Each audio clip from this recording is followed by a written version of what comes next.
Shalom Bapak Ibu Saudara yang terkasih dalam Tuhan. Saya percaya saudara semua pasti diberkati Tuhan, pasti dalam keadaan yang sehat. Amin. Mari saudara persiapkan hati kita. Hari ini kita mau menikmati hadirat Tuhan. Kita mau masuk dalam penyembahan yang intim bersama Yesus. Mari saudara siapkan hatimu. Kita akan berdoa terlebih dahulu. Tuhan, terima kasih, kami mengucap syukur atas semua kebaikan-Mu, atas semua kasih yang Kau limpahkan dalam hidup kami. Kami mau bawa hati kami mau bawa penyembahan kami hari ini Tuhan. Curahkan hadirat-Mu atas kami. Kami siap penuhi hati kami dengan kasih-Mu. Terima kasih ya Bapa. Dalam nama Tuhan Yesus, kami siap menyembah. Oh Jesus. Thank you Jesus. Thank you Jesus.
Kau sudah memuaskan hati kami dengan hadirat-Mu. Kau sudah memuaskan dahaga kami. Kau sudah puaskan jiwa kami yang kering. Kau sudah puaskan kami yang haus. Rindu lapar akan Engkau. Thank you, Jesus. Dan ini waktunya kami anak-anak-Mu. Kami mau duduk diam di bawah kaki-Mu, mendengarkan suara-Mu. Berbicaralah Bapa, berbicaralah Yesus. Ini kami, ini anak-anak-Mu. Kami rindu mendengarkan petunjuk-Mu.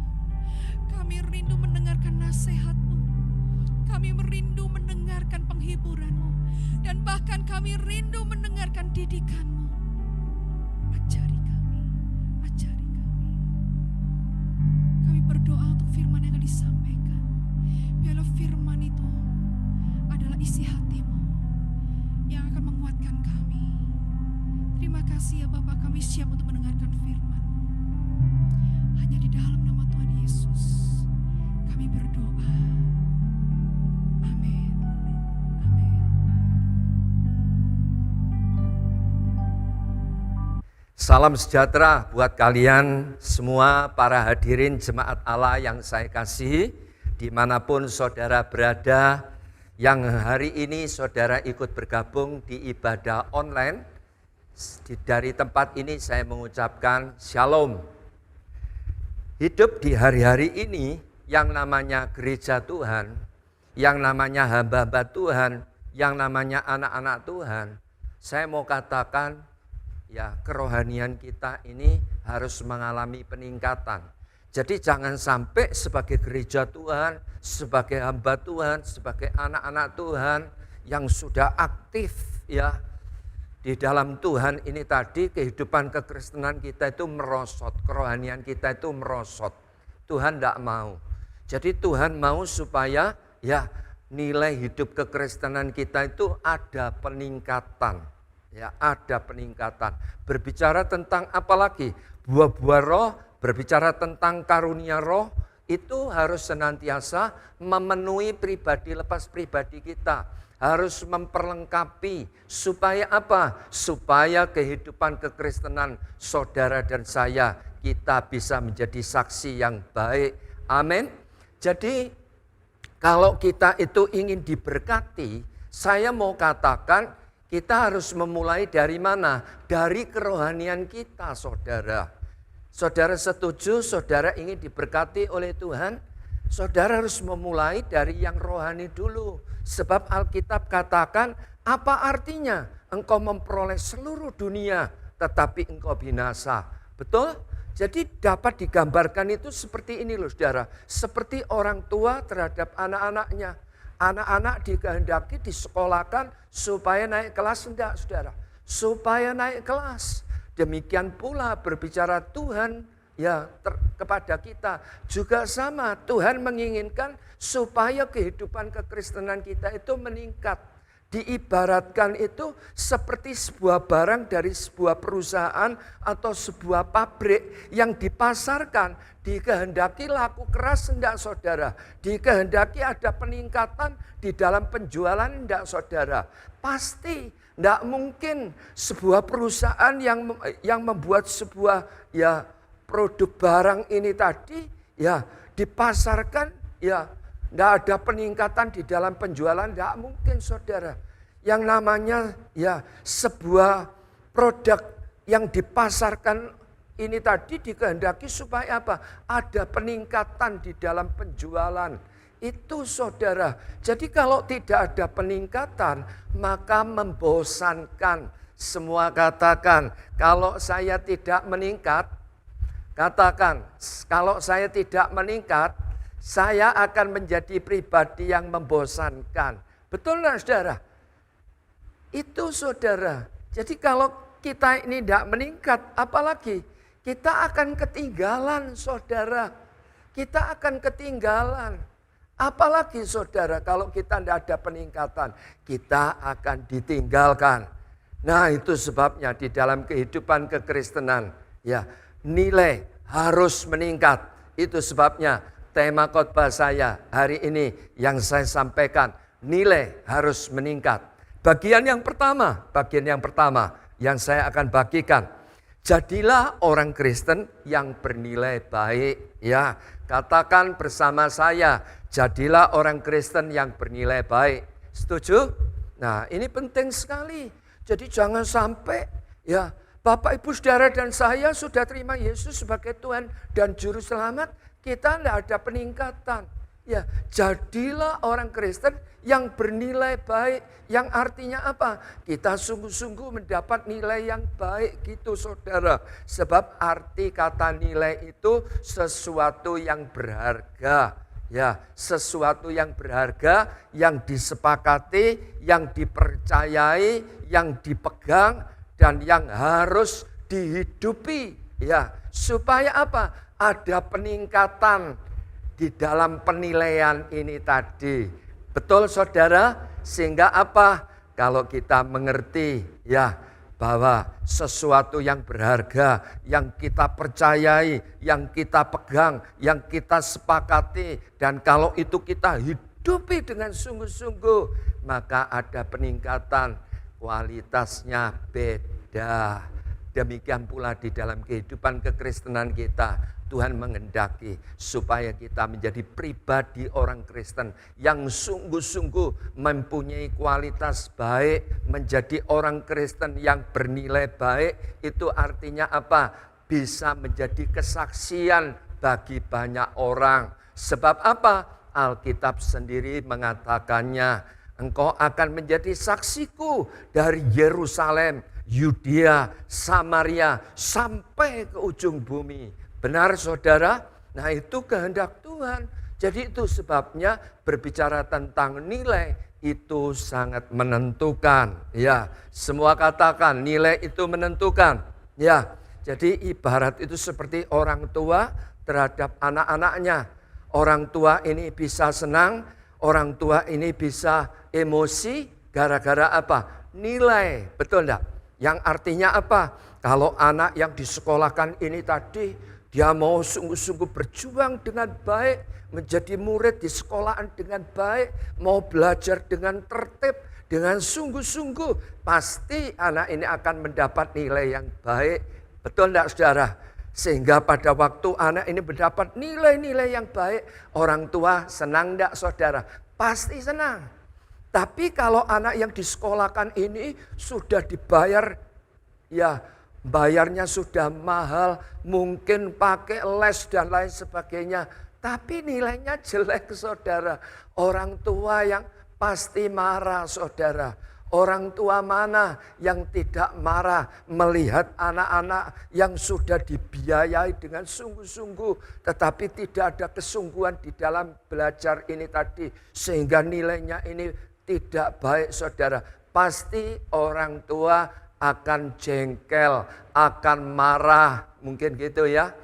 Mungkin akan berkata, kamu itu papamu sudah bekerja dengan sungguh-sungguh banting tulang. Tapi kamu main game terus. Mungkin begitu ya. Bisa enggak saudara? Bisa ya. Apalagi saudara, berbicara orang Kristen yang bernilai baik. Ternyata saya meneliti di dalam Alkitab, orang Kristen yang bernilai baik itu Alkitab katakan seperti garam yang asin. Semua katakan orang Kristen yang bernilai baik seperti garam yang apa? Asin. Ya, ditulis di dalam Matius 5 ayat 13. Kamu adalah garam dunia. Dikatakan ayat ini luar biasa. Yesus sendiri loh saudara berkata, kamu adalah garam dunia. Jika garam ini menjadi tawar, dengan apa dia diasinkan? Tidak ada lagi gunanya selain dibuang dan diinjak orang. Wow, luar biasa Tuhan Yesus saat itu mengajar. Dia katakan bahwa kehidupan orang Kristen yang bernilai baik itu digambarkan seperti garam. Berbicara tentang garam saudara, semua orang butuh, semua orang pakai, dari kalangan atas, menengah sampai ke bawah butuh garam. Dalam bahasa Jawanya uyah. Betul enggak saudara? Ya, Dalam bahasa Jawanya lagi yang lebih keren lagi, apa ya? Sarem mungkin gitu ya.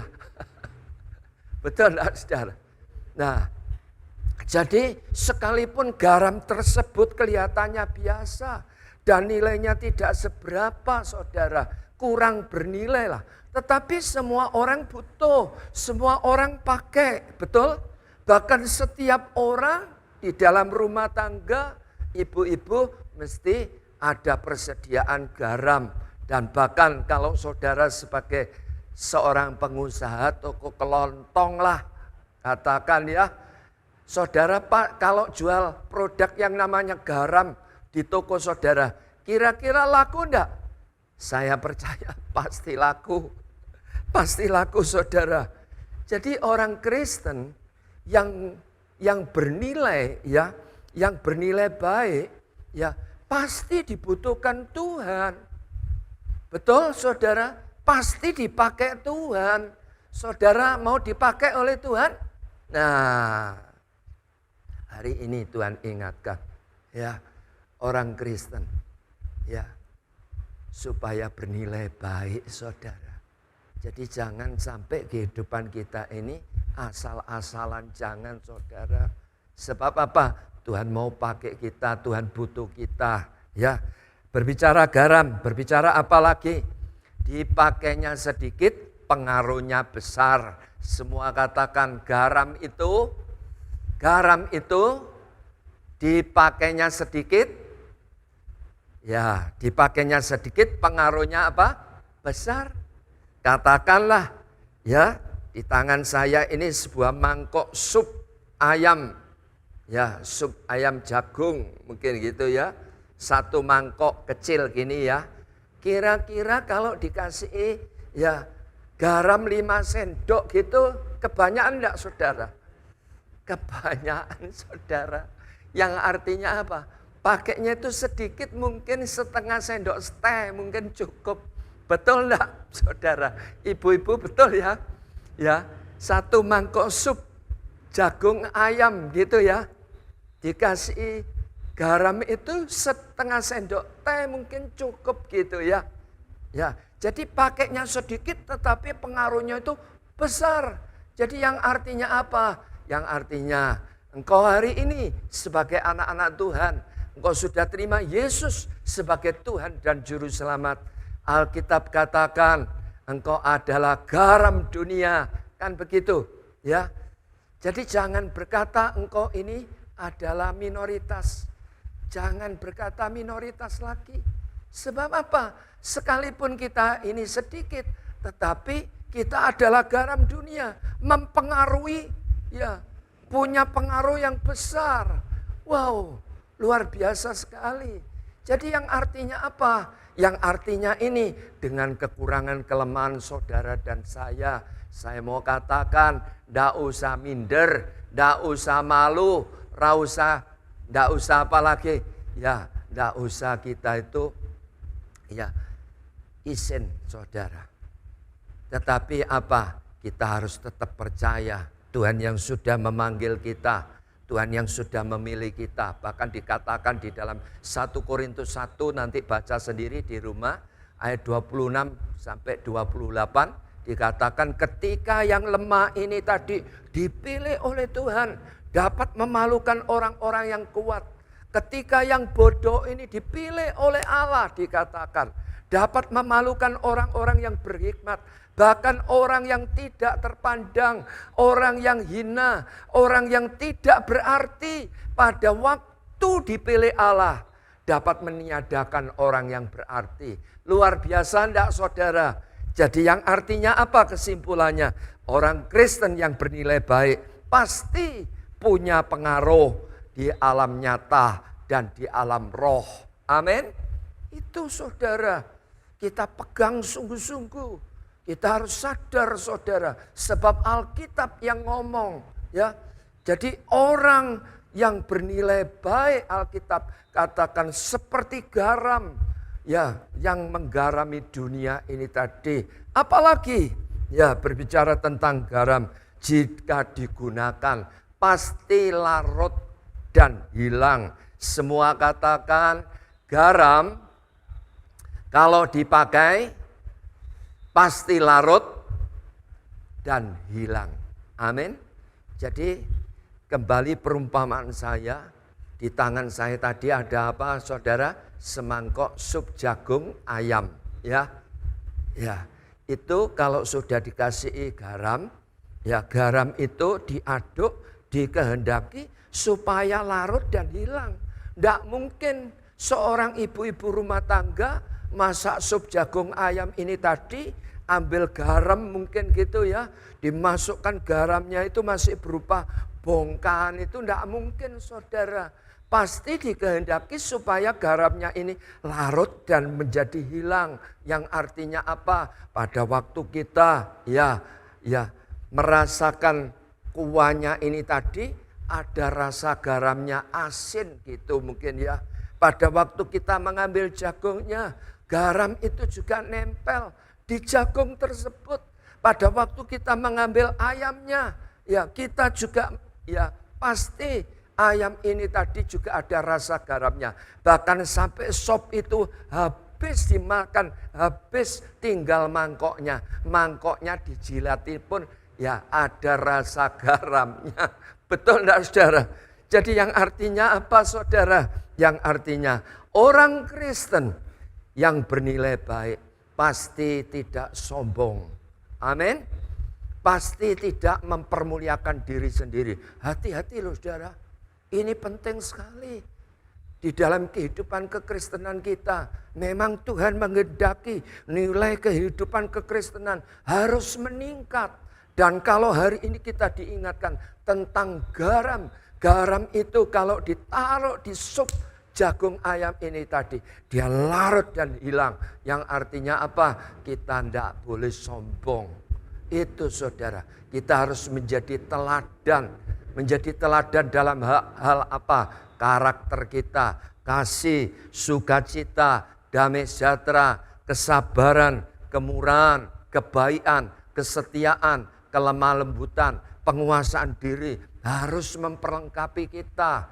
Itu saudara, apalagi berbicara tentang cara kerja kita harus beda dengan cara-cara dunia.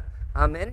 Cara bisnis kita harus beda. Berbicara apa? Ya, membina keluarga kita harus beda dengan keluarga orang-orang yang belum di dalam Tuhan. Keluarga kita harus dibina dengan keharmonisan, harus dibina dengan apa lagi? Dengan suasana surgawi. Itu saudara, itu yang harus bisa kita ciptakan. Berbicara tentang apa lagi? Ketaatan, kesetiaan. Ya, itu harus senantiasa ada peningkatan-peningkatan di dalam kehidupan kita ini tadi. Berbicara tentang tanggung jawab kita. Nah, itu saudara, ya. Jadi itu yang harus kita tampilkan di dalam kehidupan kekristenan. Jadi sebagai kesimpulan bagian yang pertama, hari-hari ini jika kita tidak hati-hati, kita bisa menjadi pribadi orang Kristen yang tidak bernilai baik kalau kita tidak hati-hati. Itu sebabnya melalui kebenaran firman ini kita diingatkan bahwa ya Tuhan menghendaki supaya kita menjadi orang Kristen yang bernilai apa? Baik. Itu saudara, kalau kita tidak bernilai baik digambarkan seperti garam yang tawar. Garam yang tawar ini dijual laku enggak saudara? Enggak laku. Alkitab katakan dibuang dan diinjak orang. Betul enggak saudara? Sama di dalam kehidupan kekristenan kita. Kalau kita tidak ada peningkatan, ya kita tidak meningkatkan nilai-nilai kehidupan kekristenan kita, maka kita akan diabaikan orang lain. Kita akan menjadi pribadi yang membosankan. Kita akan menjadi pribadi yang ketinggalan dan kita ditinggalkan saudara. Ya. Yang kedua yang saya akan bagikan, nilai kekristenan harus meningkat lebih baik. Semua katakan, nilai kekristenan saya harus meningkat lebih baik. Amin. Saudara setuju? Betapa sangat amat penting. Saya sebagai hamba Tuhan ya gitu saudara. Hari-hari ini saya sedang merenungkan bagaimana ya saya harus meningkatkan kehidupan kekristenan saya ini lebih baik lagi. Sebab apa? Kita harus sadar kita ini adalah mempelai Kristus. Kita hidup di dunia ini hanya sementara. Betul enggak saudara? Jadi kalau kita itu tidak mau meningkatkan kehidupan kekristenan kita, nilai-nilai kekristenan kita itu tidak naik saudara, wah kita akan berat di dalam hidup ini. Ya, menjadi pertanyaan hari ini, nilai kekristenan yang meningkat lebih baik membuat apa saudara? Membuat mudah memahami dan mengerti akan rencana Tuhan. Jadi saya sangat percaya kalau saudara sebagai anak-anak Tuhan mau meningkatkan kerohanian saudara, saudara akan mudah untuk memahami, saudara akan mudah untuk mengerti isi hatinya Tuhan, rencananya Tuhan, pikirannya Tuhan. Pada waktu kapan? Pada waktu saudara mempunyai peningkatan di dalam kerohanian saudara. Itu saudara. Apalagi saudara, ya. Saudara akan mudah untuk mengikuti, bukan cuma memahami dan mengerti saja. Saudara akan mudah untuk mengikuti Tuhan. Pada waktu kapan? Saudara mengalami peningkatan. Tapi kalau saudara tidak mengalami peningkatan, saudara akan mengikuti Tuhan. Tidak bisa saudara, tidak bisa. Jadi dibutuhkan apa? Peningkatan. Ya, nilai kekristenan harus meningkat lebih baik. Itu saudara. Bahkan bukan sekedar cuma memahami, mengerti dan mengikuti. Saudara akan tahu betul hati Tuhan. Ya, rencana Tuhan. Saudara akan tahu. Jadi ibarat itu gini loh saudara, supaya saudara mudah menangkap ya.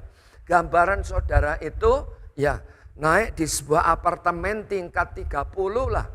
Pada waktu saudara ini tadi dibawa melihat keramaian atau kemacetan, saudara sangat terbatas. Betul tidak saudara? Tetapi pada waktu saudara itu diajak naik ya di apartemen ini lewat lift ini tadi. Naik di tingkat 30, pada waktu di ketinggian 30 ini saudara melihat ke bawah ya. Mobil-mobil yang tadinya dilihat di bawah itu besar. Jadi kecil enggak saudara? Jadi kecil. Yang tadinya saudara melihat di bawah tadi secara terbatas. Pada waktu saudara di atas, saudara akan melihat keseluruhan. Betul? Nah, itu yang saya mau katakan. Jadi yang artinya apa? Ya, ketika nilai kekristenan itu saudara tingkatkan lebih baik, saudara akan ya tahu tentang rencananya Tuhan di dalam hidupmu. Itu saudara. Saudara akan melihat masalah saudara itu tidak besar lagi. Tapi melihat persoalan ini jadi kecil. Betul tidak saudara? Sebab apa? Sebab saudara ya meningkatkan nilai kekristenan saudara lebih baik lagi. Itu saudara. Ya. Jadi saudara dibuat apa? Mudah memahami, mudah mengerti, mudah tahu rencana Tuhan dan kita terus mengikuti Tuhan ini tadi dengan mudah.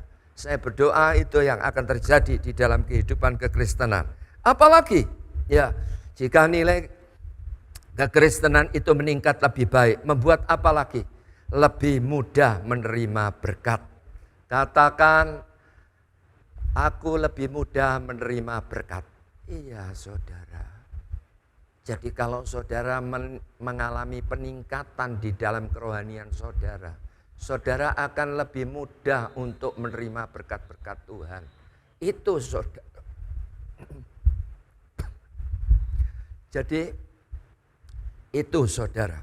Ya, seorang dealer atau agen dari sebuah pabrik yang memasarkan produk-produknya. Kalau dia pandai memasarkan, ya, pabrik tidak pernah sayang untuk memberikan bonus-bonus. Ya, ada orang itu diberi bonus apa? Tiket ke luar negeri. Betul tidak saudara? Sama, seorang sales juga begitu.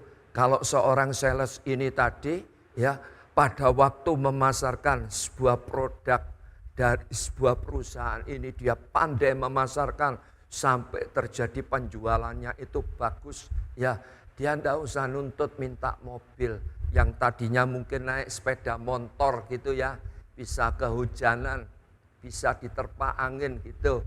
Tetapi kalau dia ini sungguh-sungguh ada peningkatan di dalam omset yang dijual ini tadi, pabrik tidak sayang. Pabrik akan bilang, kamu sepeda motormu tidak usah dipakai lagi. Ini pakai mobil aja supaya kamu tidak kehujanan. Betul tidak? Nah, sama di dalam kehidupan kekristenan. Apabila nilai kekristenanmu lebih baik, engkau mau tingkatkan, maka yang namanya berkat itu akan mudah untuk mengikuti saudara. Itu saudara, ya, lebih mudah menerima berkat. Di dalam dunia pendidikan juga sama. Orang yang mempunyai pendidikan dengan orang yang tidak mempunyai pendidikan. Cari duit gampang mana? Di atas rata-rata. Cari ya, duit ya lebih cepat yang mempunyai pendidikan. Betul enggak saudara? Cari duitnya lebih mudah. Dokter ya dan tukang batu. Beda saudara. Itu loh saudara, ya, lebih mudah menerima berkat. Apalagi ya, nilai kekristenan yang meningkat lebih baik membuat apalagi kita menjadi pribadi yang teguh dan kuat menghadapi berbagai tantangan. Jadi dapat diibaratkan seperti kita itu membangun rumah di atas batu karang yang teguh, bukan dibangun di atas pasir. Amin. Sehingga datang hujan badai, kita dihantam, rumahnya tidak roboh. Alkitab yang mengatakan, apalagi saudara, ya, nilai kekristenan yang meningkat lebih baik membuat apa? Membuat kita itu lebih dikasihi Tuhan dan sesama, ya. Jadi ibarat orang itu bekerja di sebuah perusahaan, mungkin di sebuah konter, di sebuah toko, kalau orang itu kerjanya baik, ketika dia itu minta izin untuk ya tinggalkan perusahaan atau toko atau konter ini tadi, pasti yang namanya pimpinan, pasti yang namanya majikan ini tadi, ya pasti akan memberati gitu, diberati, diboti gitu ya, diaboti, bahasa Jawa itu lebih mantap. Digandoli, betul enggak saudara? Benar enggak saudara? Tapi kalau kerjanya ini enggak baik, dia mau keluar, ya sudah. Ya, terserah kamu mau keluar ya silakan. Betul enggak saudara? Sama, kita dengan Tuhan juga gitu. Kalau nilai ya kekristenan kita mau tingkatkan lebih baik, wow, luar biasa. Kita akan lebih dikasihi oleh Tuhan. Itu saudara. Kita akan lebih dikasihi oleh siapa? Tuhan. Itu saudara. Jadi saya berdoa ini yang akan terjadi di dalam kehidupan saudara dan saya. Ya, apalagi saudara. Ya, jika nilai kekristenan yang meningkat kita tingkatkan lebih baik. Apa yang terjadi? Hidup kita itu lebih bergairah dan pasti kita sampai kepada tujuan. Jadi contoh dulu pada waktu zaman sekolah, ya, pada waktu zaman sekolah, pada waktu kita itu sekolah, kita mendapatkan ya dievaluasi, diuji saudara. Pada waktu kita bisa mengerjakan soal-soal, ya dievaluasi ini tadi dengan baik. Ya, kita mendapatkan nilai-nilai yang baik, kita semangat enggak saudara? Semangat, kita lebih bergairah. Tapi kalau kita tidak mendapatkan nilai-nilai yang baik, gimana saudara? Malas saudara, bosan sekolah, kita akan ketinggalan dan bahkan kita akan ditinggalkan. Betul saudara? Itu saudara, itu. Ya, sama di dalam kehidupan kekristenan juga seperti itu. Jadi kalau kita itu meningkat, kita akan lebih bergairah. Jadi itu sebabnya mengapa ada anak-anak Tuhan cari Tuhan rasanya abot banget. Sebab apa saudara? Dia tidak mau meningkatkan nilai-nilai kehidupan kekristenannya. Dan saya sangat percaya kalau dia mau meningkatkannya, dia akan menjadi pribadi yang sangat bergairah, saudara. Di dalam hidup ini, saudara. Sekalipun di dalam kehidupan ini ada banyak fakta-fakta, ada banyak problem-problem, permasalahan di dalam pelayanan, di dalam rumah tangga, di dalam pekerjaan. Tak rasa semua punya, betul enggak saudara? Tetapi dengar saya, jadi kalau kita mau meningkatkan ya kehidupan kekristenan kita lebih baik lagi, kita akan lebih bergairah dan bahkan kita pasti sampai tujuan, yaitu mana? Kerajaan surga. Pasti saudara, pasti. Tapi kalau kehidupan kekristenan kita setelah kita terima Yesus sebagai Tuhan dan Juru Selamat, kita tidak ada peningkatan. Ya, hidup kita asal-asalan. Waduh, tak rasa ya tidak mungkin kita masuk kerajaan surga, saudara. Mungkin bisa masuk dengan nilai-nilai mungkin ya mepet mungkin ya. Nilainya mepet, ya sudah. Tidak masuk di dalam kerajaannya, ngemper di pelatarannya mungkin gitu saudara. Betul enggak saudara? Nah itu saudara. Berikutnya, jika nilai kekristenan kita tidak meningkat lebih baik, kita akan apa? Kita akan jadi beban berat. Beban berat bagi diri kita sendiri, beban berat bagi orang-orang di sekitar kita, bagi keluarga kita. Mungkin di dalam pelayanan kita juga akan jadi beban berat bagi orang-orang di sekitar, betul enggak? Terutama kita juga akan jadi beban berat bagi Tuhan. Tuhan itu sudah menebus kita, tetapi kehidupan kita asal-asalan, tidak ada peningkatan. Sehingga Tuhan itu juga sedih loh saudara. Ya, jadi beban berat saudara. Ya, bukan jadi berkat. Ya, bahkan jadi batu sandungan. Kita tidak bisa nuntun orang lain. Bagaimana? Pribadi kita sendiri tidak ada peningkatan. Kita mau menuntun orang lain tidak bisa. Jadi kalau diibaratkan seperti di dalam rumah tangga dipercayakan anak. Dan anak ini dilahirkan mungkin ya toh sampai umur 25 tahun atau 30 tahun. Gendong terus, anaknya digendong terus. Ya, kira-kira gimana saudara? Dalam bahasa Jawanya itu lebih keren dikatakan apa? Dengkelen. Betul saudara. Berat saudara. Masa umur 30 gendong terus. Apa dengkelen. Bahasa Jawa itu terkadang lebih mantap gitu ya saudara. Ya mungkin berat gitu saudara. Terlalu berat sampai dengkelen gitu saudara. Nah digambarkan seperti itu saudara. Ya bahkan saya mau katakan. Kita sebagai anak-anak Tuhan, Alkitab katakan bahwa orang benar itu adalah pemimpin. Semua katakan aku adalah pemimpin. Nah, kalau saudara baca di dalam Alkitab nanti saudara cari bahwa orang percaya setelah terima Yesus sebagai Tuhan dan Juru Selamat. Kita ini pemimpin. Itu saudara. Pemimpin di mana saudara? Di perusahaan kita, di rumah tangga kita. Macam-macam ya. Jadi pemimpin, seorang pemimpin saya dapatkan jangan sampai kita tuh memberi teladan yang tidak baik. Jadi kalau pemimpinnya tidak baik maka orang-orang yang di sekitarnya ikut tidak baik.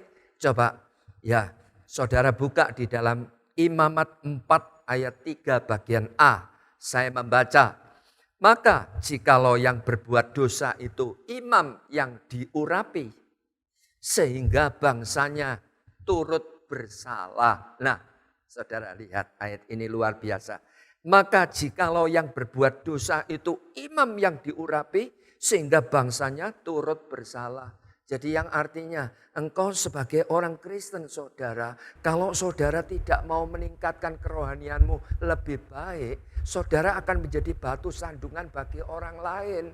Bahaya sekali. Kalau engkau sebagai seorang pemimpin tidak memberi teladan yang baik, maka orang-orang di sekitarnya juga ikut tidak baik.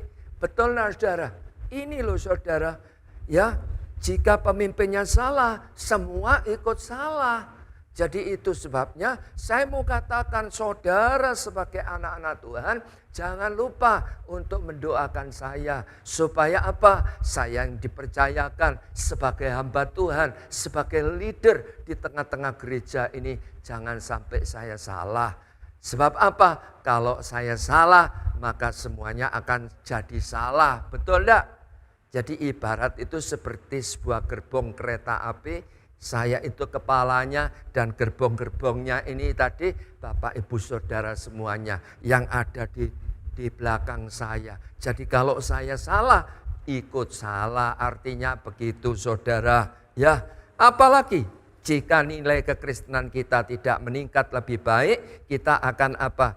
Jadi pribadi yang membosankan. Jadi pribadi yang ketinggalan dan ditinggalkan. Hidup di zaman sekarang ini kita itu dituntut nilai kita itu harus sangat baik saudara.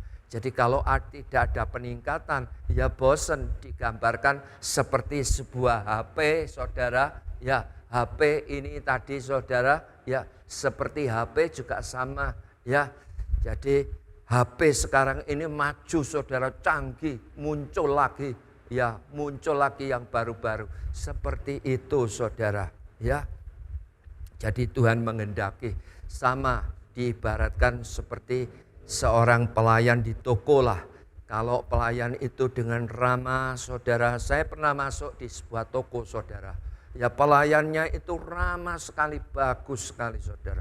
Sehingga yang tadinya saya itu tidak bertujuan untuk membeli saudara. Tetapi oleh karena pelayanan daripada pelayan toko ini sangat baik. Mas, aku cuma nonton loh mas, aku enggak beli loh. Oh enggak apa-apa pak, enggak masalah.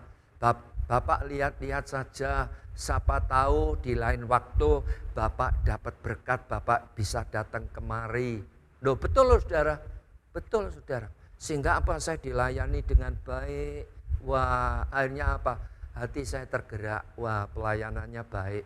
Akhirnya apa, yang tadinya saya tidak berencana beli, jadi beli. Nah sebab apa? Pelayanannya baik. Amin. Ya. Yang berikutnya, yang ketiga. Tambahkan nilai baik dalam pribadi kita. Nah, tambahkan nilai baik dalam pribadi kita.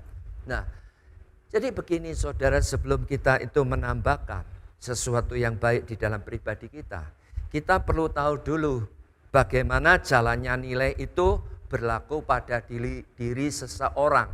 Ya. Bagaimana kita harus tahu bagaimana jalannya ya nilai itu berlaku pada diri seseorang. Jalannya nilai-nilai ini bagaimana? Ini penting saudara. Saya mendapatkan begini saudara. Jalannya itu pertama itu orang itu akan menilai baik itu ya itu dari apa? Kepercayaan. Semua katakan kepercayaan. Nah, dari kepercayaan saudara. Setelah kepercayaan tindakan. Setelah tindakan, kebiasaan. Setelah kebiasaan, jadi karakter. Setelah karakter, jadi budaya. Jadi jalannya nilai itu terjadi berlaku pada diri seseorang dimulai dari apa? Kepercayaan. Setelah kepercayaan, baru tindakan. Setelah tindakan, kebiasaan. Setelah kebiasaan apa saudara? Karakter. Setelah karakter apa? Budaya. Nah, jadi gini saudara, sesuatu yang dianggap cocok bagi dirinya, ya itu akan jadi nilai baik. Nah, artinya apa? Jadi kepercayaan. Nah, setelah dinilai baik, itu yang akan dilakukan. Betul enggak saudara? Nah, pada waktu dia melakukan, itu berbicara apa? Tindakan. Nah, itu. Yang berikutnya apa? Saat dilakukan ini aman, ya.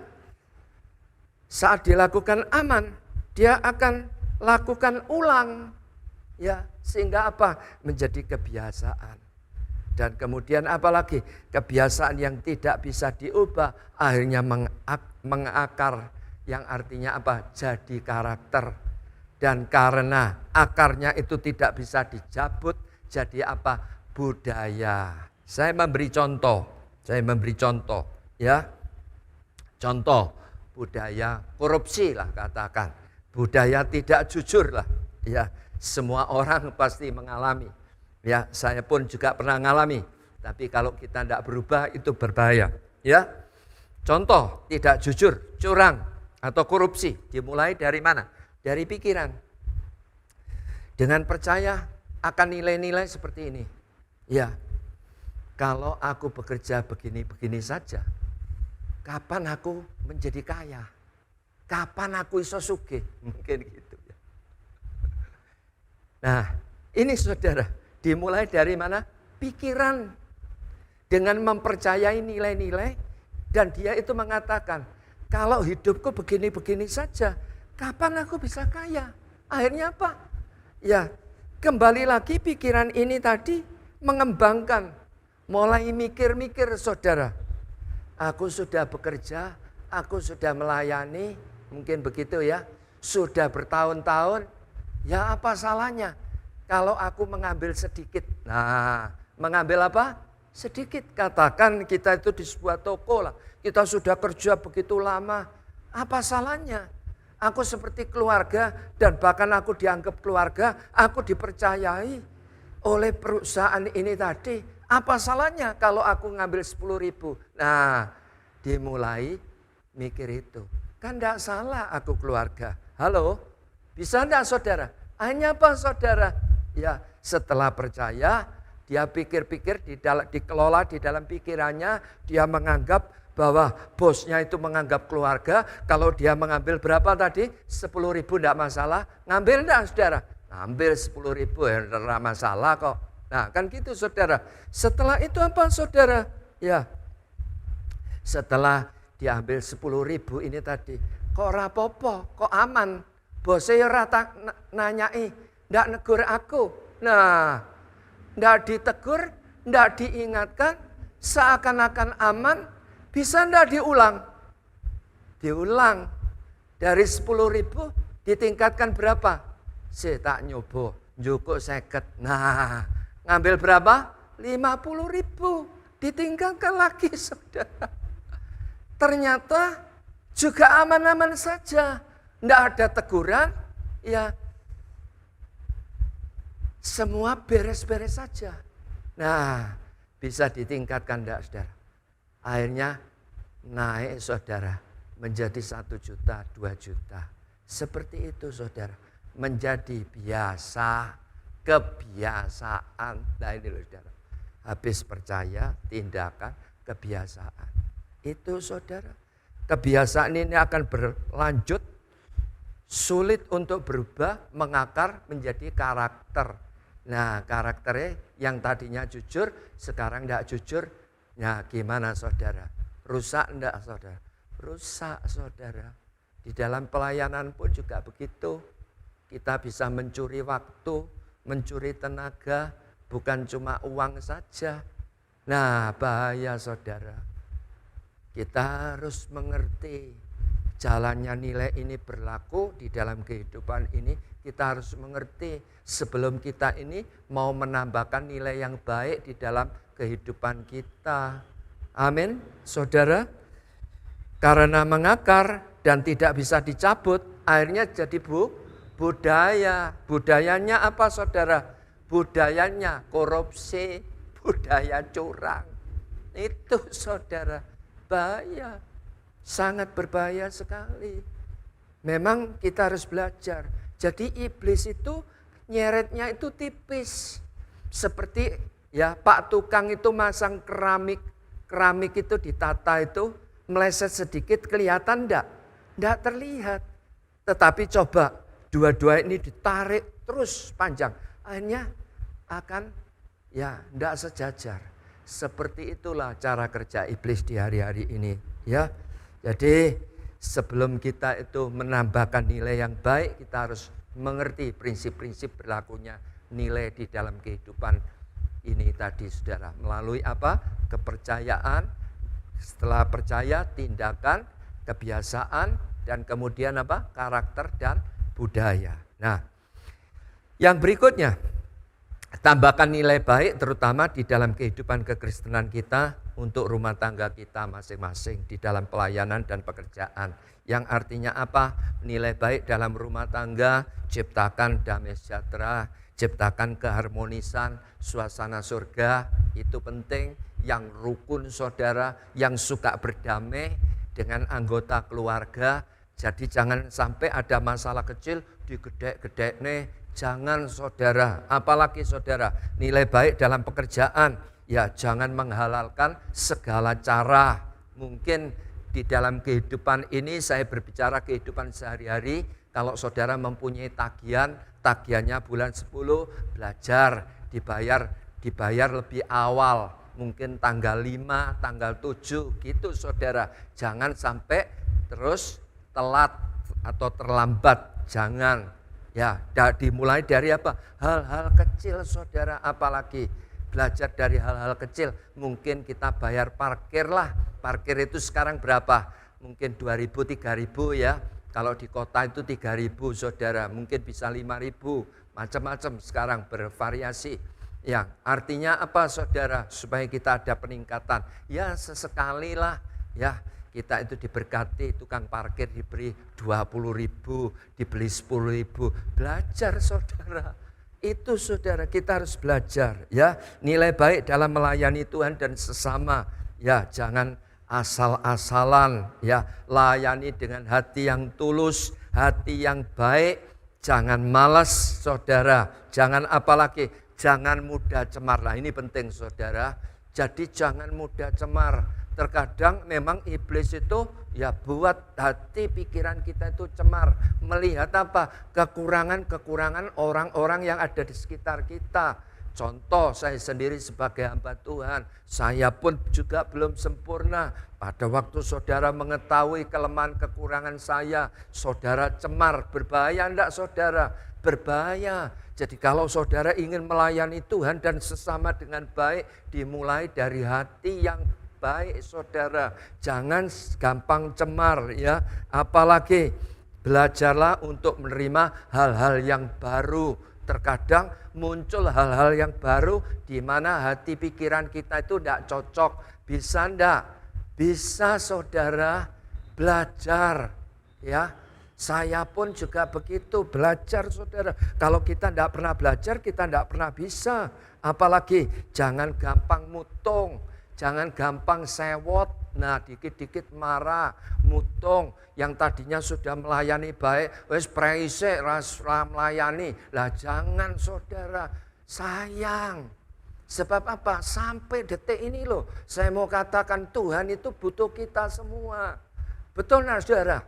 Jadi jangan dikit-dikit gampang mutung, gampang sewot. Apalagi saudara, ya kita harus lebih jujur. Itu perlu loh saudara, loh benar saudara, ya saya tidak sedang pamer, ya dalam situasi keadaan corona, ya panti gereja kita itu ya sampai mengalami kecukupan itu saya percaya. Oleh karena apa? Orang-orang semuanya, yaitu Bapak Ibu Saudara dan saya, mereka ini semuanya belajar jujur. Kalau tidak jujur, siapa mau ngirimi berkat? Betul tidak saudara? Itu penting loh saudara, ya itu sangat penting. Dan bahkan kemarin itu kita itu dapat kunjungan dari Kapolres dan Wakapolres Sragen, diikuti dari Kapolda, Kapolsek, ya semua datang rombongan memberikan apa? Sembako. Waduh, luar biasa. Sampai yang namanya sembako berlebihan dan kita bagikan juga kepada orang yang membutuhkan. Luar biasa. Amin. Dimulai dari apa? Jujur itu perlu ya. Tingkatkan tanggung jawab. Jadilah pribadi yang serba bisa. Dan kalau sudah serba bisa, sengentengan, ojo larang-larang. Itu saudara. Kan ada orang itu pelayanan itu jual mahal. Jangan saudara, banting murah aja. Melayani Tuhan itu opo-opo kudu iso. Dan kalau sudah bisa, sing enteng gitu loh. Gitu saudara, jangan jual mahal. Ya, amin. Jangan apa? Jangan dibiasakan komplain. Bolehlah komplain, tapi kalau kita komplain terus tadi, akhirnya kita koplak. Loh, ini benar. Jangan saudara, saya pun juga belajar. Hari-hari ini di usia saya berlanjut bersama istri saya, terkadang anak-anak di rumah itu ganti yang ngatur kita, ya sudah. Terkadang secara hati itu mau komplain, tapi serah usah komplain kok koplak. Benar saudara, ya sudah, manut. Amin. Ya, yang terakhir, tambahkan nilai baik dalam Tuhan. Nah, dalam Tuhan pun perlu kita tambahkan nilai baik. Sebab apa? Kita adalah mempelai Kristus. Semua katakan, aku mempelai Kristus. Amin. Nah, caranya gimana? Sangkal diri, pikul salib. Jangan lupa, sangkal diri, pikul salib. Katakan, sangkal diri, pikul salib. Nah, itu saudara, itu tidak boleh tidak di dalam kehidupan kekristenan. Terus tiap hari belajar sangkal diri, pikul salib. Apalagi nurut terus. Semua katakan nurut terus. Iya. Jadi bukan nurut seminggu, 2 minggu. Bukan sebulan, 2 bulan. Nurut terus memang tidak gampang. Ya, yang artinya apa? Kalau kita disertai dengan pimpinan Roh Kudus, pasti saya percaya kita akan bisa untuk melakukan nurut terus. Itu perlu. Apalagi saudara, ya, saat teduh pribadi, perlu enggak? Perlu saudara, ya. Hari-hari ini perlu kita tingkatkan saat teduh pribadi. Intim dengan Tuhan, itu sangat penting. Itu modal utama. Supaya apa? Nilai kita itu akan meningkat. Tambahkan saudara. Apalagi puasa, kalahkan daging. Nah, itu saudara. Supaya apa? Kita mendapat perkenanan. Dan bagian yang terakhir, saya akan baca di dalam 2 Tawarik 20 ayat 37. Demikianlah firman Tuhan. Tetapi Eliezer bin Dodawa dari Maresa bernubuat terhadap Yosafat, katanya, karena engkau bersekutu dengan Ahazia, maka Tuhan akan merobohkan pekerjaanmu. Lalu kapal-kapal itu pecah dan tak dapat berlayar ke Tarsis. Lihat, ya. Tetapi Eliezer bin Dodawa dari Maresa bernubuat terhadap Yosafat, katanya, karena engkau bersekutu dengan Ahazia, maka Tuhan akan merobohkan pekerjaanmu. Lalu kapal-kapal itu pecah dan tak dapat berlayar ke Tarsis. Jadi dari ayat ini Tuhan ingatkan, setelah kita terima Yesus sebagai Tuhan dan Juru Selamat, kita menjadi orang benar. Lalu dikaitkan dengan ayat ini di dalam 2 Tawarik 20 ayat 37. Engkau sebagai orang benar, jangan engkau bersekutu dengan orang fasik. Itu yang Tuhan kehendaki. Sebab kalau engkau bersekutu dengan orang fasik, maka dikatakan ayat ini apa? Ya, akan merobohkan. Tuhan akan merobohkan pekerjaanmu. Nah, ini loh saudara. Sehingga apa? Kita tidak ada keberhasilan. Bahkan dikatakan ayat ini apa? Lalu kapal-kapal itu pecah. Wah. Sehingga tidak dapat berlayar ke Tarsis. Tidak bisa mencapai tujuan. Saya berdoa, biarlah kebenaran firman ini memotivasi, mengingatkan kita. Supaya kita di hari-hari terakhir ini, kita sebagai gereja Tuhan, anak-anak Tuhan, kerohanian kita jangan sampai merosot. Kita harus meningkat. Yang setuju katakan amin. Dan tundukkan kepala, saya akan berdoa. Tuhan, bersama-sama kami datang kepadamu.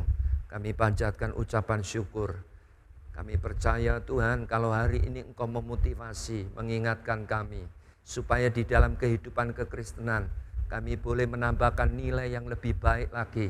Itu sebabnya di dalam segala keterbatasan kami yang sangat terbatas. Tetapi oleh karena pengurapan firman Tuhan yang dahsyat, kami percaya firman Tuhan ini yang akan mengubahkan pribadi kami, Tuhan. Kami boleh menangkap, mengerti, dan kami percaya pengertian-pengertian firman Tuhan ini yang akan membuat kami mengalami kemerdekaan.